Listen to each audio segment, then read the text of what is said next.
भद्रं कर्णेभिः शृणुयाम देवा भद्रं पश्येमाक्षभिर्यजत्राः स्थिरैरङ्गैस्तुष्टुवांसस्तनूभिः वशेम देवहितं यदायुः। ॐ स्वस्ति न इन्द्रो वृद्धश्रवाः स्वस्ति न पूषा विश्ववेदाः स्वस्ति नस्तार्क्ष्यो अरिष्टनेमिः स्वस्ति नो बृहस्पतिर्ददातु। ॐ शान्ति शान्ति शान्तिः। हरि ओम। नमस्ते गणपतये। त्वमेव प्रत्यक्षं तत्त्वमसि त्वमेव केवलं कर्तासि त्वमेव केवलं धर्तासि त्वमेव केवलं हर्तासि त्वमेव सर्वं खल्विदं ब्रह्मासि त्वं साक्षादात्मासि नित्यं। ऋतं वच्मि सत्यं वच्मि अवत्वं माम् अववक्तारम् अवश्रोतारम् अवधातारम् अवधातारम् अवनुचानमवशिष्यम् अवपश्चात्तात् अवपुरस्तात् अवोत्तरात्तात् अवदक्षिणात्तात् अवचोर्ध्वात्तात् अवधरात्तात् सर्वतो मां पाहि पाहि समन्तात्। त्वं वाङ्मयस्तवं चिन्मयः त्वम् आनन्दमयस्तवं ब्रह्मामयः त्वं सच्चिदानन्दद्वितीयोऽसि त्वं प्रत्यक्षं ब्रह्मासि त्वं ज्ञानमयो विज्ञानमयोऽसि सर्वं जगदिदं त्वत्तो जायते सर्वं जगदिदं तत्त्वस्तिष्ठति सर्वं जगदिदं त्वयि लयमेष्यति सर्वं जगदिदं त्वयि प्रत्येति। त्वं भूमिरापो नलो नीलो नभः त्वं चत्वारि वाक्यपदानि त्वं गुणत्रयातीतः त्वम् अवस्थात्रयातीतः त्वं देहत्रयातीतः त्वं कालत्रयातीतः त्वं मूलाधारस्थितोऽसि नित्यं त्वं शक्तित्रयात्मकः त्वां योगिनो ध्यायन्ति नित्यं। त्वं ब्रह्मा त्वं विष्णुस्त्वं रुद्रस्त्वम् इन्द्रस्त्वम् अग्निस्त्वं वायुस्त्वं सूर्यस्त्वं चन्द्रमास्त्वं ब्रह्मा भूर्भुवस्वरों। गणादिं पूर्वमुच्चार्य वर्णादिं तदनन्तरम् अनुस्वारः परतरः अर्धेन्दुलसितं तारेण रुधम् एतत्तौ मनुस्वरूपं गकारः पूर्वरूपम् अकारो मध्यमरूपम् अनुस्वारः शान्तरूपं बिन्दुरुत्तररूपं नादः सन्धानं संहिता सन्धिः शैषा गणेशविद्या गणकऋषिः निजृगायत्री छन्दः गणपतिर्देवता। ॐ गणगणपतये नमः। एकदन्ताय विद्महे वक्रतुण्डाय धीमहि तन्नो दन्ती प्रचोदयात्। एकदन्तं चतुर्हस्तं पाशं कुशधारिणं रदं च वरदं हस्तैर्बिभ्राणं मुषकध्वजं रक्तं लम्बोदरं शूर्पकर्णकं रक्तवाससं रक्तगन्धानुलिप्ताङ्गं रक्तपुष्पैः सुपूजितं भक्तानुकम्पिनं देवं जगत्कारमुच्यतम् आविर्भूतं च सृष्टयादो प्रकृते पुरुषात् परम् एवं ध्यायति यो नित्यं स योगी योगिनां वरः। नमो व्रातपतये नमो गणपतये नमः प्रथमपतये नमस्ते स्थूलम्बोदर एकदन्ताय विघ्ननाशिने शिवसुताय श्रीवरदमूर्तये नमो नमः। ॐ भद्रं कर्णेभिः शृणुयाम देवा भद्रं पश्येमाक्षभिर्यजत्राः स्थिरैरङ्गैस्तुष्टुवांसस्तनूभिः वशेम देवहितं यदायुः। ॐ स्वस्ति न इन्द्रो वृद्धश्रवाः स्वस्ति न पूषा विश्ववेदाः स्वस्ति नस्तार्क्ष्यो अरिष्टनेमिः स्वस्ति नो बृहस्पतिर्ददातु। ॐ शान्ति शान्ति शान्तिः। हरि ओम्। नमस्ते गणपतये। त्वमेव प्रत्यक्षं तत्त्वमसि, त्वमेव केवलं कर्तासि, त्वमेव केवलं धर्तासि, त्वमेव केवलं हर्तासि, त्वमेव सर्वं खल्विदं ब्रह्मासि, त्वं साक्षादात्मासि नित्यं। ऋतं वच्मि, सत्यं वच्मि, अव त्वं माम् अववक्तारम्, अवश्रोतारम्, अवदातारम्, अवधातारम्, अवनुचानमवशिष्यम्, अवपश्चात्तात्, अवपुरस्तात्, अवोत्तरात्तात्, अवदक्षिणात्तात्, अवचोर्ध्वात्तात्, अवधरात्तात्, सर्वतो मां पाहि पाहि समन्तात्। त्वं वाङ्मयस्तवं चिन्मयः, त्वम् आनन्दमयस्तवं ब्रह्मामयः, त्वं सच्चिदानन्दद्वितीयोऽसि, त्वं प्रत्यक्षं ब्रह्मासि, त्वं ज्ञानमयो विज्ञानमयोऽसि। सर्वं जगदिदं त्वत्तो जायते, सर्वं जगदिदं तत्त्वस्तिष्ठति, सर्वं जगदिदं त्वयि लयमेष्यति, सर्वं जगदिदं त्वयि प्रत्येति। त्वं भूमिरापो नलो निलो नभः, त्वं चत्वारि वाक्यपदानि, त्वं गुणत्रयातीतः, त्वम् अवस्थात्रयातीतः, त्वं देहत्रयातीतः, त्वं कालत्रयातीतः, त्वं मूलाधारस्थितोऽसि नित्यं, त्वं शक्तित्रयात्मकः, त्वां योगिनो ध्यायन्ति नित्यं। त्वं ब्रह्मा त्वं विष्णुस्त्वं रुद्रस्त्वम् इन्द्रस्त्वम् अग्निस्त्वं वायुस्त्वं सूर्यस्त्वं चन्द्रमास्त्वं ब्रह्मा भूर्भुवस्वरोम्। गणादिं पूर्वमुच्चार्य वर्णादिं तदनन्तरम् अनुस्वारः परतरः अर्धेन्दुलसितं तारेण रुधम्। एतत्तौ मनुस्वरूपं, गकारः पूर्वरूपम्, अकारो मध्यमरूपम्, अनुस्वारः शान्तरूपं, बिन्दुरुत्तररूपं, नादः सन्धानं, संहिता सन्धिः, शैषा गणेशविद्या, गणकऋषिः, निजृगायत्रीछन्दः, गणपतिर्देवता। ॐ गणगणपतये नमः। एकदन्ताय विद्महे वक्रतुण्डाय धीमहि तन्नो दन्ति प्रचोदयात्। एकदन्तं चतुर्हस्तं पाशं कुशधारिणं रदं च वरदं हस्तैर्बिभ्राणं मुषकध्वजं रक्तं लम्बोदरं शूर्पकर्णकं रक्तवाससं रक्तगन्धानुलिप्ताङ्गं रक्तपुष्पैः सुपूजितं भक्तानुकम्पिनं देवं जगत्कारमुच्यतम्। आविर्भूतं च सृष्ट्यादौ प्रकृतै पुरुषात् परम्। एवं ध्यायति यो नित्यं स योगी योगिनां वरः।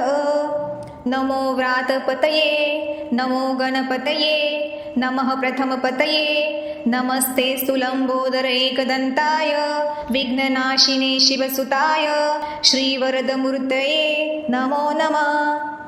ॐ भद्रं कर्णेभिः शृणुयां देवा भद्रं पश्येमाक्षभिर्यजत्राः स्थिरैरङ्गैस्तुष्टुवांसस्तनूभिः वशेम देवहितं यदायुः। ॐ स्वस्ति न इन्द्रो वृद्धश्रवाः स्वस्ति न पूषा विश्ववेदाः स्वस्ति नस्तार्क्ष्यो अरिष्टनेमिः स्वस्ति नो बृहस्पतिर्ददातु। ॐ शान्ति शान्ति शान्तिः। हरि ओम्। नमस्ते गणपतये। त्वमेव प्रत्यक्षं तत्त्वमसि, त्वमेव केवलं कर्तासि, त्वमेव केवलं धर्तासि, त्वमेव केवलं हर्तासि, त्वमेव सर्वं खल्विदं ब्रह्मासि, त्वं साक्षादात्मासि नित्यं। ऋतं वच्मि सत्यं वच्मि अवत्वं माम् अववक्तारम् अवश्रोतारम् अवदातारम् अवधातारम् अवनुचानमवशिष्यम् अवपश्चात्तात् अवपुरस्तात् अवोत्तरात्तात् अवदक्षिणात्तात् अवचोर्ध्वात्तात् अवधरात्तात् सर्वतो मां पाहि पाहि समन्तात्। त्वं वाङ्मयस्तवं चिन्मयः त्वम् आनन्दमयस्तवं ब्रह्मामयः त्वं सच्चिदानन्दद्वितीयोऽसि त्वं प्रत्यक्षं ब्रह्मासि त्वं ज्ञानमयो विज्ञानमयोऽसि सर्वं जगदिदं त्वत्तो जायते सर्वं जगदिदं तत्त्वस्तिष्ठति सर्वं जगदिदं त्वयि लयमेष्यति सर्वं जगदिदं त्वयि प्रत्येति त्वं भूमिरापो नलो निलो नभः त्वं चत्वारि वाक्यपदानि त्वं गुणत्रयातीतः त्वम् अवस्थात्रयातीतः त्वं देहत्रयातीतः त्वं कालत्रयातीतः त्वं मूलाधारस्थितोऽसि नित्यं त्वं शक्तित्रयात्मकः त्वां योगिनो ध्यायन्ति नित्यं त्वं ब्रह्मा त्वं विष्णुस्त्वं रुद्रस्त्वम् इन्द्रस्त्वम् अग्निस्त्वं वायुस्त्वं सूर्यस्त्वं चन्द्रमास्त्वं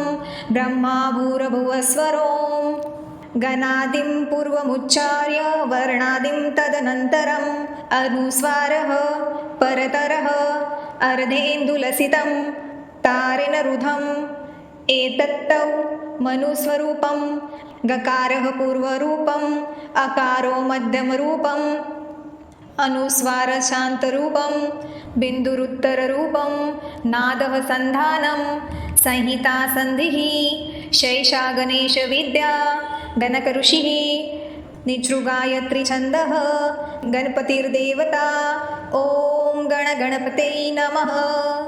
एकदन्ताय विद्महे वक्रतुण्डाय धीमहि तन्नो दन्ती प्रचोदयात्।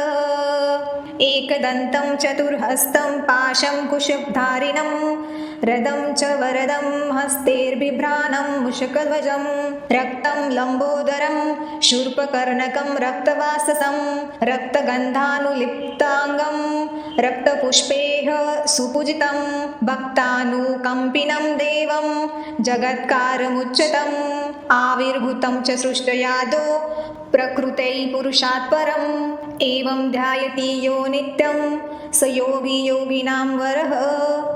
नमो व्रातपतये नमो गणपतये नमः प्रथमपतये नमस्ते स्थूलम्बोदर एकदन्ताय विघ्ननाशिने शिवसुताय श्रीवरदमूर्तये नमो नमः। ॐ भद्रं कर्णेभिः शृणुयाम देवा भद्रं पश्येमाक्षभिर्यजत्राः स्थिरैरङ्गैस्तुष्टुवांसस्तनूभिः वशेम देवहितं यदायुः। ॐ स्वस्ति न इन्द्रो वृद्धश्रवाः स्वस्ति न पूषा विश्ववेदाः स्वस्ति नस्तार्क्ष्यो अरिष्टनेमिः स्वस्ति नो बृहस्पतिर्ददातु। ॐ शान्ति शान्ति शान्तिः। हरि ओं नमस्ते गणपतये त्वमेव प्रत्यक्षं तत्त्वमसि त्वमेव केवलं कर्तासि त्वमेव केवलं धर्तासि त्वमेव केवलं हर्तासि त्वमेव सर्वं खल्विदं ब्रह्मासि त्वं साक्षादात्मासि नित्यं। ऋतं वच्मि सत्यं वच्मि अवत्वं माम् अववक्तारम् अवश्रोतारम् अवदातारम् अवधातारम् अवनुचानमवशिष्यम् अवपश्चात्तात् अवपुरस्तात् अवोत्तरात्तात् अवदक्षिणात्तात् अवचोर्ध्वात्तात् अवधरात्तात् सर्वतो मां पाहि पाहि समन्तात्। त्वं वाङ्मयस्तवं चिन्मयः त्वम् आनन्दमयस्त्वं ब्रह्मामयः त्वं सच्चिदानन्दद्वितीयोऽसि त्वं प्रत्यक्षं ब्रह्मासि त्वं ज्ञानमयो विज्ञानमयोऽसि सर्वं जगदिदं त्वत्तो जायते सर्वं जगदिदं तत्त्वस्तिष्ठति सर्वं जगदिदं त्वयि लयमेष्यति सर्वं जगदिदं त्वयि प्रत्येति त्वं भूमिरापो नलो निलो नभः त्वं चत्वारि वाक्यपदानि त्वं गुणत्रयातीतः त्वम् अवस्थात्रयातीतः त्वं देहत्रयातीतः त्वं कालत्रयातीतः त्वं मूलाधारस्थितोऽसि नित्यं त्वं शक्तित्रयात्मकः त्वां योगिनो ध्यायन्ति नित्यं त्वं ब्रह्मा त्वं विष्णुस्त्वं रुद्रस्त्वम् इन्द्रस्त्वम् अग्निस्त्वं वायुस्त्वं सूर्यस्त्वं चन्द्रमास्त्वं ब्रह्मा भूर्भुवस्वरों गणादिं पूर्वमुच्चार्य वर्णादिं तदनन्तरम् अनुस्वारः परतरः अर्धेन्दुलसितं तारेण रुधम् एतत्तौ मनुस्वरूपं गकारः पूर्वरूपम् अकारो मध्यमरूपम् अनुस्वारः शान्तरूपं बिन्दुरुत्तररूपं नादः सन्धानं संहिता सन्धिः शैषा गणेशविद्या गणकऋषिः निजृगायत्रीछन्दः गणपतिर्देवता ॐ गणगणपते नमः एकदन्ताय विद्महे वक्रतुण्डाय धीमहि तन्नो दन्ती प्रचोदयात् एकदन्तं चतुर्हस्तं पाशं कुशधारिणं रदं च वरदं हस्तैर्बिभ्राणं मुषकध्वजं रक्तं लम्बोदरं शूर्पकर्णकं रक्तवाससं रक्तगन्धानुलिप्ताङ्गं रक्तपुष्पैः सुपूजितं भक्तानुकम्पिनं देवं जगत्कारमुच्यतम् आविर्भूतं च सृष्टयादो प्रकृतै पुरुषात् परम् एवं ध्यायति यो नित्यं स योगी योगिनां वरः नमो व्रातपतये नमो गणपतये नमः प्रथमपतये नमस्ते स्तुलम्बोदर एकदन्ताय विघ्ननाशिने शिवसुताय श्रीवरदमूर्तये नमो नमः ॐ भद्रं कर्णेभिः शृणुयाम देवा भद्रं पश्येमाक्षभिर्यजत्राः स्थिरैरङ्गैस्तुष्टुवांसस्तनूभिः वशेम देवहितं यदायुः ॐ स्वस्ति न इन्द्रो वृद्धश्रवाः स्वस्ति न पूषा विश्ववेदाः स्वस्ति नस्तार्क्ष्यो अरिष्टनेमिः स्वस्ति नो बृहस्पतिर्ददातु ॐ शान्ति शान्ति शान्तिः हरि ओं नमस्ते गणपतये त्वमेव प्रत्यक्षं तत्त्वमसि त्वमेव केवलं कर्तासि त्वमेव केवलं धर्तासि त्वमेव केवलं हर्तासि त्वमेव सर्वं खल्विदं ब्रह्मासि त्वं साक्षादात्मासि नित्यं ऋतं वच्मि सत्यं वच्मि अवत्वं माम् अववक्तारम् अवश्रोतारम् अवधातारम् अवधातारम् अवनुचानमवशिष्यम् अवपश्चात्तात् अवपुरस्तात् अवोत्तरात्तात् अवदक्षिणात्तात् अवचोर्ध्वात्तात् अवधरात्तात् सर्वतो मां पाहि पाहि समन्तात् त्वं वाङ्मयस्तवं चिन्मयः त्वम् आनन्दमयस्तवं ब्रह्मामयः त्वं सच्चिदानन्दद्वितीयोऽसि त्वं प्रत्यक्षं ब्रह्मासि त्वं ज्ञानमयो विज्ञानमयोऽसि सर्वं जगदिदं त्वत्तो जायते सर्वं जगदिदं तत्त्वस्तिष्ठति सर्वं जगदिदं त्वयि लयमेष्यति सर्वं जगदिदं त्वयि प्रत्येति त्वं भूमिरापो नलो निलो नभः त्वं चत्वारि वाक्यपदानि त्वं गुणत्रयातीतः त्वम् अवस्थात्रयातीतः त्वं देहत्रयातीतः त्वं कालत्रयातीतः त्वं मूलाधारस्थितोऽसि नित्यं त्वं शक्तित्रयात्मकः त्वां योगिनो ध्यायन्ति नित्यं त्वं ब्रह्मा त्वं विष्णुस्त्वं रुद्रस्त्वम् इन्द्रस्त्वम् अग्निस्त्वं वायुस्त्वं सूर्यस्त्वं चन्द्रमास्त्वं ब्रह्मा भूर्भुवस्वरोम् गणादिं पूर्वमुच्चार्य वर्णादिं तदनन्तरम् अनुस्वारः परतरः अर्धेन्दुलसितं तारेणरुद्धम् एतत्तौ मनुस्वरूपं गकारः पूर्वरूपम् अकारो मध्यमरूपम् अनुस्वारशान्तरूपं बिन्दुरुत्तररूपं नादः सन्धानं संहिता सन्धिः शैषा गणेशविद्या गणकऋषिः निजृगायत्री छन्दः गणपतिर्देवता ॐ गणगणपते नमः। एकदन्ताय विद्महे वक्रतुण्डाय धीमहि तन्नो दन्ती प्रचोदयात्। एकदन्तं चतुर्हस्तं पाशं कुशधारिणं रदं च वरदं हस्तैर्बिभ्राणं मुषकध्वजं रक्तं लम्बोदरं शूर्पकर्णकं रक्तवाससं रक्तगन्धानुलिप्ताङ्गं रक्तपुष्पैः सुपूजितं भक्तानुकम्पिनं देवं जगत्कारमुच्यतम् आविर्भूतं च सृष्टयादो प्रकृतै पुरुषात् परम् एवं ध्यायति यो नित्यं स योगी योगिनां वरः। नमो व्रातपतये नमो गणपतये नमः प्रथमपतये नमस्ते स्तुलम्बोदर एकदन्ताय विघ्ननाशिने शिवसुताय श्रीवरदमूर्तये नमो नमः। ॐ भद्रं कर्णेभिः शृणुयाम देवा भद्रं पश्येमाक्षभिर्यजत्राः स्थिरैरङ्गैस्तुष्टुवांसस्तनूभिः वशेम देवहितं यदायुः। ॐ स्वस्ति न इन्द्रो वृद्धश्रवाः स्वस्ति न पूषा विश्ववेदाः स्वस्ति नस्तार्क्ष्यो अरिष्टनेमिः स्वस्ति नो बृहस्पतिर्ददातु। ॐ शान्ति शान्ति शान्तिः।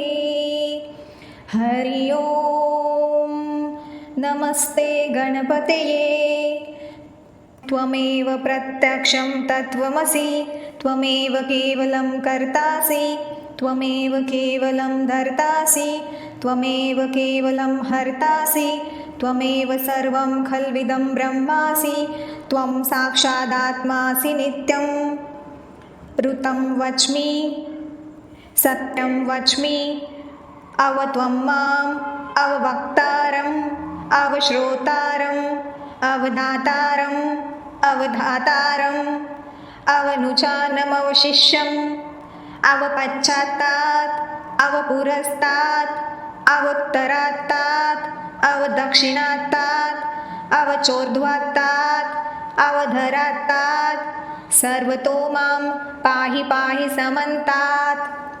त्वं वाङ्मयस्तवं चिन्मयः त्वम् आनन्दमयस्तवं ब्रह्मामयः त्वं सच्चिदानन्दद्वितीयोऽसि त्वं प्रत्यक्षं ब्रह्मासि त्वं ज्ञानमयो विज्ञानमयोऽसि सर्वं जगदिदं त्वत्तो जायते सर्वं जगदिदं तत्त्वस्तिष्ठति सर्वं जगदिदं त्वयि लयमेष्यति सर्वं जगदिदं त्वयि प्रत्येति। त्वं भूमिरापो नलो नीलो नभः त्वं चत्वारि वाक्यपदानि त्वं गुणत्रयातीतः त्वम् अवस्थात्रयातीतः त्वं देहत्रयातीतः त्वं कालत्रयातीतः त्वं मूलाधारस्थितोऽसि नित्यं त्वं शक्तित्रयात्मकः त्वां योगिनो ध्यायन्ति नित्यं त्वं ब्रह्मा त्वं विष्णुस्त्वं रुद्रस्त्वम् इन्द्रस्त्वम् अग्निस्त्वं वायुस्त्वं सूर्यस्त्वं चन्द्रमास्त्वं ब्रह्मा भूर्भुवस्वरोम् गणादिं पूर्वमुच्चार्य वर्णादिं तदनन्तरम् अनुस्वारः परतरः अर्धेन्दुलसितं तारेणरुधम् एतत्तौ मनुस्वरूपं गकारः पूर्वरूपम् अकारो मध्यमरूपम् अनुस्वारः शान्तरूपं बिन्दुरुत्तररूपं नादः सन्धानं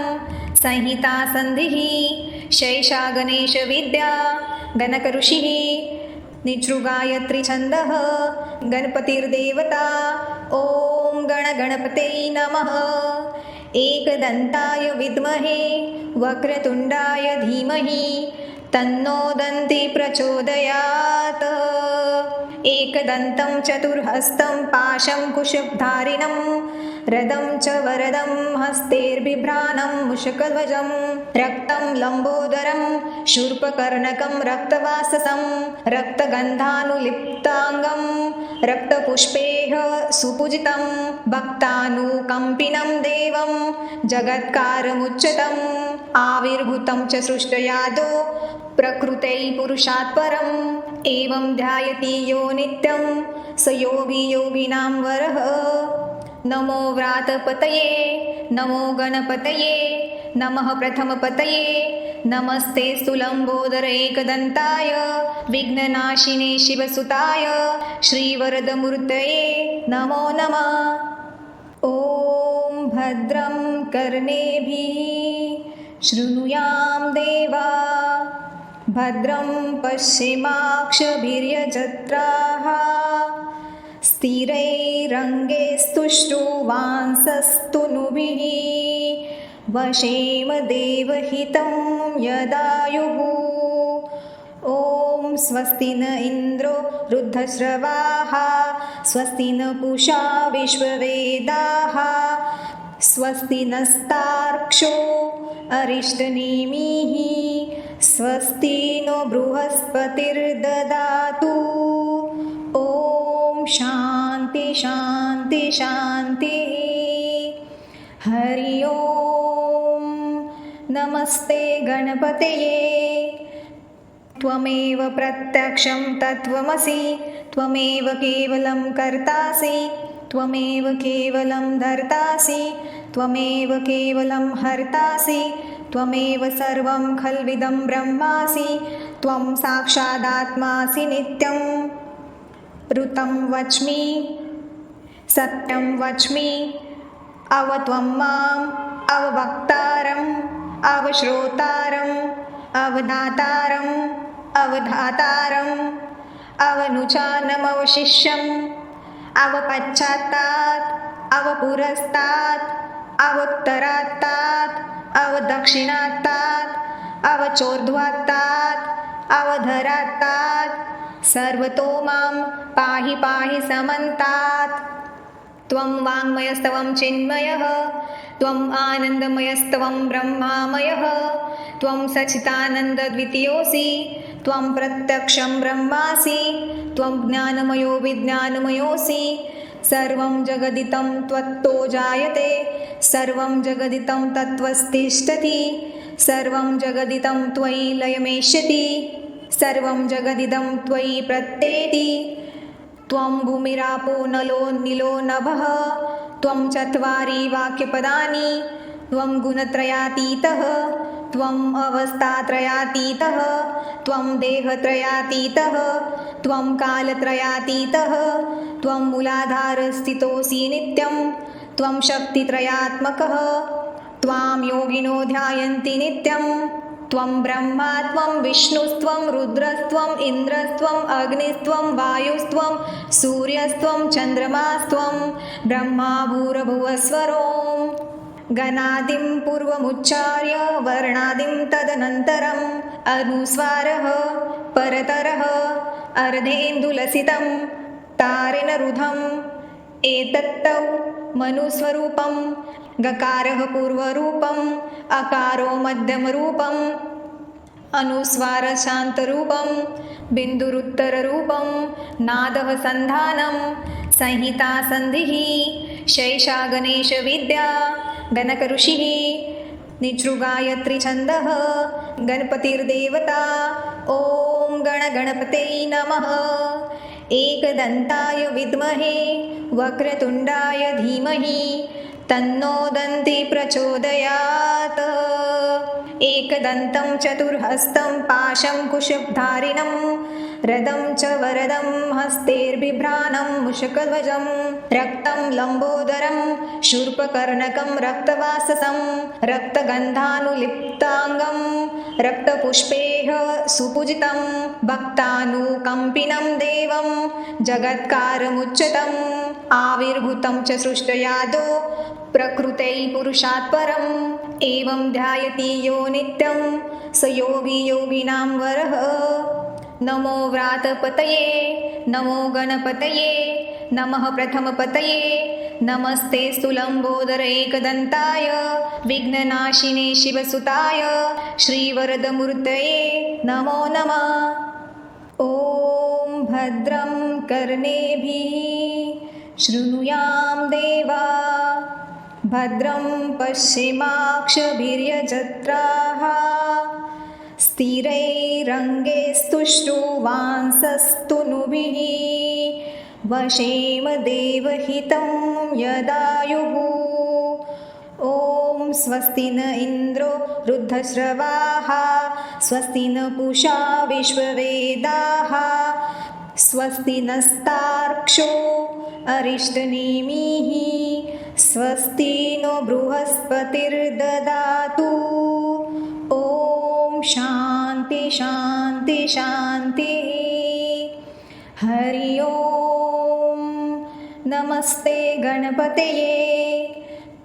त्वमेव प्रत्यक्षं तत्त्वमसि त्वमेव केवलं कर्तासि त्वमेव केवलं धर्तासि त्वमेव केवलं हर्तासि त्वमेव सर्वं खल्विदं ब्रह्मासि त्वं साक्षादात्मासि नित्यं। ऋतं वच्मि सत्यं वच्मि अवत्वं माम् अववक्तारम् अवश्रोतारम् अवदातारम् अवधातारम् अवनुचानमवशिष्यम् अवपश्चात्तात् अवपुरस्तात् अवोत्तरात्तात् अवदक्षिणात्तात् अवचोर्ध्वात्तात् अवधरात्तात् सर्वतो मां पाहि पाहि समन्तात्। त्वं वाङ्मयस्तवं चिन्मयः त्वम् आनन्दमयस्तवं ब्रह्मामयः त्वं सच्चिदानन्दद्वितीयोऽसि त्वं प्रत्यक्षं ब्रह्मासि त्वं ज्ञानमयो विज्ञानमयोऽसि। सर्वं जगदिदं त्वत्तो जायते सर्वं जगदिदं तत्त्वस्तिष्ठति सर्वं जगदिदं त्वयि लयमेष्यति सर्वं जगदिदं त्वयि प्रत्येति। त्वं भूमिरापो नलो नीलो नभः त्वं चत्वारि वाक्यपदानि त्वं गुणत्रयातीतः त्वम् अवस्थात्रयातीतः त्वं देहत्रयातीतः त्वं कालत्रयातीतः त्वं मूलाधारस्थितोऽसि नित्यं त्वं शक्तित्रयात्मकः त्वां योगिनो ध्यायन्ति नित्यं। त्वं ब्रह्मा त्वं विष्णुस्त्वं रुद्रस्त्वम् इन्द्रस्त्वम् अग्निस्त्वं वायुस्त्वं सूर्यस्त्वं चन्द्रमास्त्वं ब्रह्मा भूर्भुवस्वरों। गणादिं पूर्वमुच्चार्य वर्णादिं तदनन्तरम् अनुस्वारः परतरः अर्धेन्दुलसितं तारेण रुधम् एतत्तौ मनुस्वरूपं। गकारः पूर्वरूपम् अकारो मध्यमरूपम् अनुस्वारः शान्तरूपं बिन्दुरुत्तररूपं नादः सन्धानं संहिता सन्धिः शैषा गणेशविद्या गणकऋषिः निजृगायत्री छन्दः गणपतिर्देवता। ॐ गणगणपतये नमः। एकदन्ताय विद्महे वक्रतुण्डाय धीमहि तन्नो दन्ती प्रचोदयात्। एकदन्तं चतुर्हस्तं पाशं कुशधारिणं रदं च वरदं हस्तैर्बिभ्राणं मुषकध्वजं रक्तं लम्बोदरं शूर्पकर्णकं रक्तवाससं रक्तगन्धानुलिप्ताङ्गं रक्तपुष्पैः सुपूजितं भक्तानुकम्पिनं देवं जगत्कारमुच्यतम् आविर्भूतं च सृष्टयादो प्रकृतै पुरुषात् परम् एवं ध्यायति यो नित्यं स योगी योगिनां वरः। नमो व्रातपतये नमो गणपतये नमः प्रथमपतये नमस्तेऽस्तु लम्बोदर एकदन्ताय विघ्ननाशिने शिवसुताय श्रीवरदमूर्तये नमो नमः। ॐ भद्रं कर्णेभिः शृणुयाम देवा भद्रं पश्येमाक्षभिर्यजत्राः स्थिरैरङ्गैस्तुष्टुवांसस्तनूभिः वशेम देवहितं यदायुः। ॐ स्वस्ति न इन्द्रो वृद्धश्रवाः स्वस्ति न पूषा विश्ववेदाः स्वस्ति नस्तार्क्ष्यो अरिष्टनेमिः स्वस्ति नो बृहस्पतिर्ददातु। ॐ शान्ति शान्ति शान्तिः। हरि ओम। नमस्ते गणपतये। त्वमेव प्रत्यक्षं तत्त्वमसि त्वमेव केवलं कर्तासि त्वमेव केवलं धर्तासि त्वमेव केवलं हर्तासि त्वमेव सर्वं खल्विदं ब्रह्मासि त्वं साक्षादात्मासि नित्यं।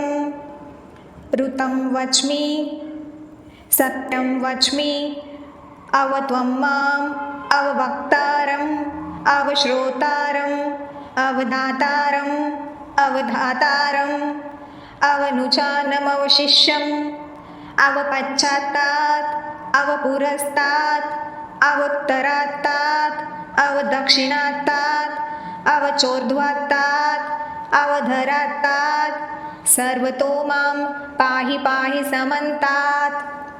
त्वं वाङ्मयस्तवं चिन्मयः त्वम् आनन्दमयस्तवं ब्रह्मामयः त्वं सच्चिदानन्दद्वितीयोऽसि त्वं प्रत्यक्षं ब्रह्मासि त्वं ज्ञानमयो विज्ञानमयोऽसि। सर्वं जगदिदं त्वत्तो जायते सर्वं जगदिदं तत्त्वस्तिष्ठति सर्वं जगदिदं त्वयि लयमेष्यति सर्वं जगदिदं त्वयि प्रत्येति।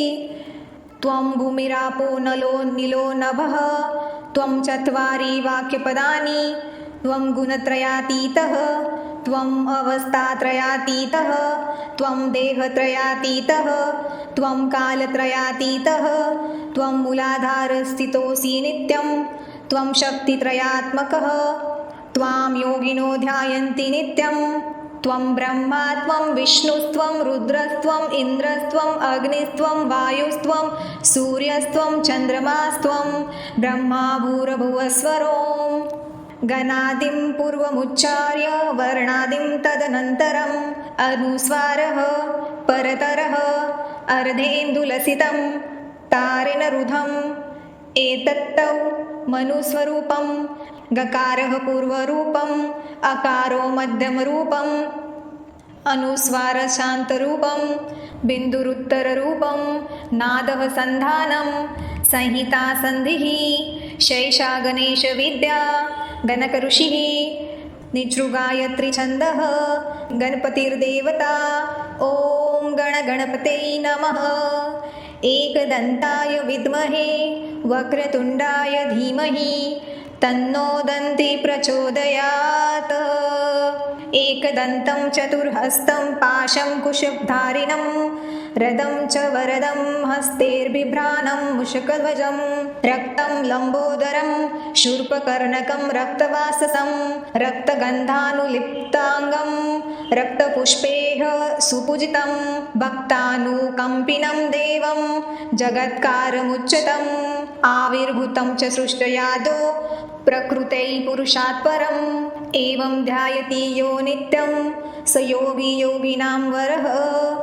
नमो व्रातपतये नमो गणपतये नमः प्रथमपतये नमस्तेऽस्तु लम्बोदर एकदन्ताय विघ्ननाशिने शिवसुताय श्रीवरदमूर्तये नमो नमः। ॐ भद्रं कर्णेभिः शृणुयाम देवा भद्रं पश्येमाक्षभिर्यजत्राः स्थिरैरङ्गैस्तुष्टुवांसस्तनूभिः वशेम देवहितं यदायुः। ॐ स्वस्ति न इन्द्रो वृद्धश्रवाः स्वस्ति न पूषा विश्ववेदाः स्वस्ति नस्तार्क्ष्यो अरिष्टनेमिः स्वस्ति नो बृहस्पतिर्ददातु। ॐ शान्ति शान्ति शान्तिः।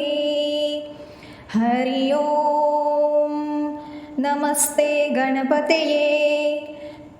त्वमेव प्रत्यक्षं तत्त्वमसि त्वमेव केवलं कर्तासि त्वमेव केवलं धर्तासि त्वमेव केवलं हर्तासि त्वमेव सर्वं खल्विदं ब्रह्मासि त्वं साक्षादात्मासि नित्यं। ऋतं वच्मि सत्यं वच्मि अवत्वं माम् अववक्तारम् अवश्रोतारम् अवधातारम् अवधातारम् अवनुचानमवशिष्यम् अवपश्चात्तात् अवपुरस्तात् अवोत्तरात्तात् अवदक्षिणात्तात् अवचोर्ध्वात्तात् अवधरात्तात् सर्वतो मां पाहि पाहि समन्तात्। त्वं वाङ्मयस्तवं चिन्मयः त्वम् आनन्दमयस्तवं ब्रह्मामयः त्वं सच्चिदानन्दद्वितीयोऽसि त्वं प्रत्यक्षं ब्रह्मासि त्वं ज्ञानमयो विज्ञानमयोऽसि। सर्वं जगदिदं त्वत्तो जायते सर्वं जगदिदं तत्त्वस्तिष्ठति सर्वं जगदिदं त्वयि लयमेष्यति सर्वं जगदिदं त्वयि प्रत्येति। त्वं भूमिरापो नलो नीलो नभः त्वं चत्वारि वाक्यपदानि त्वं गुणत्रयातीतः त्वम् अवस्थात्रयातीतः त्वं देहत्रयातीतः त्वं कालत्रयातीतः त्वं मूलाधारस्थितोऽसि नित्यं त्वं शक्तित्रयात्मकः त्वां योगिनो ध्यायन्ति नित्यं। त्वं ब्रह्मा त्वं विष्णुस्त्वं रुद्रस्त्वम् इन्द्रस्त्वम् अग्निस्त्वं वायुस्त्वं सूर्यस्त्वं चन्द्रमास्त्वं ब्रह्मा भूर्भुवस्वरों। गणादिं पूर्वमुच्चार्य वर्णादिं तदनन्तरम् अनुस्वारः परतरः अर्धेन्दुलसितं तारेण रुधम् एतत्तौ मनुस्वरूपं। गकारः पूर्वरूपम् अकारो मध्यमरूपम् अनुस्वारशान्तरूपं बिन्दुरुत्तररूपं नादः सन्धानं संहिता सन्धिः शैषा गणेशविद्या गणकऋषिः निजृगायत्रीछन्दः गणपतिर्देवता। ॐ गणगणपतये नमः। एकदन्ताय विद्महे वक्रतुण्डाय धीमहि तन्नो दन्ति प्रचोदयात्। एकदन्तं चतुर्हस्तं पाशं कुशधारिणं रदं च वरदं हस्तैर्बिभ्राणं मुषकध्वजं रक्तं लम्बोदरं शूर्पकर्णकं रक्तवाससं रक्तगन्धानुलिप्ताङ्गं रक्तपुष्पैः सुपूजितं भक्तानुकम्पिनं देवं जगत्कारमुच्यतम्। आविर्भूतं च सृष्टयादो प्रकृतै पुरुषात् परम् एवं ध्यायति यो नित्यं स योगी योगिनां वरः। नमो व्रातपतये नमो गणपतये नमः प्रथमपतये नमस्ते स्थूलम्बोदर एकदन्ताय विघ्ननाशिने शिवसुताय श्रीवरदमूर्तये नमो नमः। ॐ भद्रं कर्णेभिः शृणुयां देवा भद्रं पश्येमाक्षभिर्यजत्राः स्थिरैरङ्गैस्तुष्टुवांसस्तनूभिः वशेम देवहितं यदायुः। ॐ स्वस्ति न इन्द्रो वृद्धश्रवाः स्वस्ति न पूषा विश्ववेदाः स्वस्ति नस्तार्क्ष्यो अरिष्टनेमिः स्वस्ति नो बृहस्पतिर्ददातु। ॐ शान्ति शान्ति शान्तिः। हरि ओं नमस्ते गणपतये। त्वमेव प्रत्यक्षं तत्त्वमसि त्वमेव केवलं कर्तासि त्वमेव केवलं धर्तासि त्वमेव केवलं हर्तासि त्वमेव सर्वं खल्विदं ब्रह्मासि त्वं साक्षादात्मासि नित्यं ऋतं वच्मि सत्यं वच्मि अवत्वं माम् अववक्तारम् अवश्रोतारम् अवधातारम् अवधातारम् अवनुचानमवशिष्यम् अवपश्चात्तात् अवपुरस्तात् अवोत्तरात्तात् अवदक्षिणात्तात् अवचोर्ध्वात्तात् अवधरात्तात् सर्वतो मां पाहि पाहि समन्तात् त्वं वाङ्मयस्तवं चिन्मयः त्वम् आनन्दमयस्तवं ब्रह्मामयः त्वं सच्चिदानन्दद्वितीयोऽसि त्वं प्रत्यक्षं ब्रह्मासि त्वं ज्ञानमयो विज्ञानमयोऽसि सर्वं जगदिदं त्वत्तो जायते सर्वं जगदिदं तत्त्वस्तिष्ठति सर्वं जगदिदं त्वयि लयमेष्यति सर्वं जगदिदं त्वयि प्रत्येति त्वं भूमिरापो नलो निलो नभः त्वं चत्वारि वाक्यपदानि त्वं गुणत्रयातीतः त्वम् अवस्थात्रयातीतः त्वं देहत्रयातीतः त्वं कालत्रयातीतः त्वं मूलाधारस्थितोऽसि नित्यं त्वं शक्तित्रयात्मकः त्वां योगिनो ध्यायन्ति नित्यं त्वं ब्रह्मा त्वं विष्णुस्त्वं रुद्रस्त्वम् इन्द्रस्त्वम् अग्निस्त्वं वायुस्त्वं सूर्यस्त्वं चन्द्रमास्त्वं ब्रह्मा भूर्भुवस्वरों गणादिं पूर्वमुच्चार्य वर्णादिं तदनन्तरम् अनुस्वारः परतरः अर्धेन्दुलसितं तारेण रुधम् एतत्तौ मनुस्वरूपं गकारः पूर्वरूपम् अकारो मध्यमरूपम् अनुस्वारः शान्तरूपं बिन्दुरुत्तररूपं नादः सन्धानं संहिता सन्धिः शैषा गणेशविद्या गणकऋषिः निजृगायत्री छन्दः गणपतिर्देवता ॐ गणगणपते नमः एकदन्ताय विद्महे वक्रतुण्डाय धीमहि तन्नो दन्ती प्रचोदयात् एकदन्तं चतुर्हस्तं पाशं कुशधारिणं रदं च वरदं हस्तैर्बिभ्राणं मुषकध्वजं रक्तं लम्बोदरं शूर्पकर्णकं रक्तवाससं रक्तगन्धानुलिप्ताङ्गं रक्तपुष्पैः सुपूजितं भक्तानुकम्पिनं देवं जगत्कारमुच्यतम् आविर्भूतं च सृष्टयादो प्रकृते पुरुषात् परम् एवं ध्यायति यो नित्यं स योगी योगिनां वरः नमो व्रातपतये नमो गणपतये नमः प्रथमपतये नमस्ते स्थूलम्बोदर एकदन्ताय विघ्ननाशिने शिवसुताय श्रीवरदमूर्तये नमो नमः एतथर्वशीर्षं योधिते स ब्रह्मभुवाय कल्पते स सर्वतः सुखमेधते स सर्वविघ्नैर्बाधते स पञ्चमहापापात् प्रमुच्यते सायं धियानुदिवसकृतं पापं नाशयति प्रातर्धियानुरात्रिकृतं पापं नाशयति सायं प्रातः प्रयुजानो अपापो भवति सर्वत्र धियानोपविघ्नो भवति धर्मार्थकाममोक्षं च विन्दति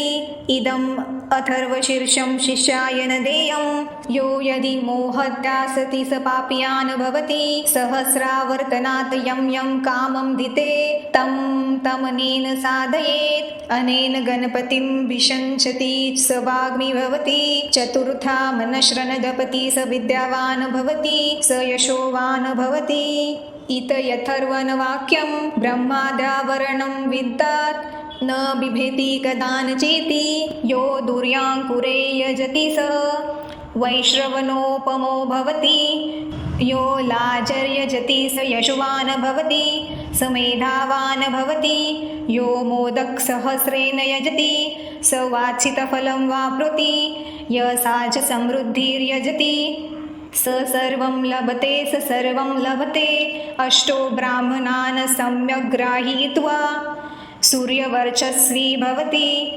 सूर्यग्रहे महानद्यां प्रतिमां सन्निधो वा जप्त्वा सिद्धमन्त्रो भवति महाविघ्नात् प्रमुच्यते महादोषात् प्रमुच्यते महापापात् प्रमुच्यते स सर्वविद् भवति य एवं वेद इत्युपनिषदः। ॐ सहनाववतु सहनौ भुनक्तु सह वीर्यं करवावहे तेजस्विनावधीतमस्तु मा विद्विषावहे। ॐ भद्रं कर्णेभिः शृणुयाम देवा भद्रं पश्येमाक्षभिर्यजत्राः स्थिरैरङ्गैः स्तुष्टुवांसस्तनुभिः वशेम देवहितं यदायुः। ॐ स्वस्ति न इन्द्रो वृद्धश्रवाः स्वस्ति न पूषा विश्ववेदाः स्वस्ति नस्तार्क्ष्यो अरिष्टनेमिः स्वस्ति न बृहस्पतिर्दधातु। ॐ शान्ति शान्ति शान्तिः इति श्रीगणपति अथर्वशीर्षं समाप्तम्।